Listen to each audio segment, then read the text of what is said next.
নিজের দুঃখের কথাও কাউকে বললেন না, সুখের কথাও কাউকে বললেন না।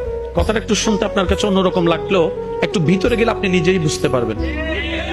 আপনি নিজের মনের দুঃখ কষ্ট সহ্য করতে না পেরে হালকা করার জন্য যাকে বলছেন, মনে রাখবেন আপনি তার কাছে কিন্তু কোনো না কোনো ভাবে একটু ছোট হয়ে যাচ্ছেন।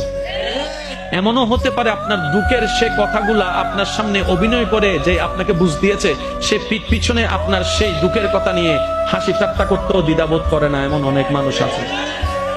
আপনি যাকে দুঃখের কথা বলে মনকে হালকা করার চেষ্টা করছেন, আপনার দুঃখের কথার সে দুঃখটা সে বুঝবে না, কারণ তার সাথে তো সেটা ঘটেনি।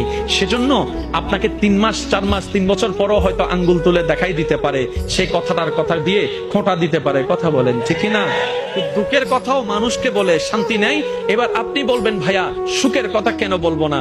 আমি বলি কি ভাই, দুঃখের কথা শোনালে যেরকম মানুষ দাম দেয় না, সুখের কথা শোনালে মানুষ বদনজর লাগাইয়া সেটাও নষ্ট করে দেয়।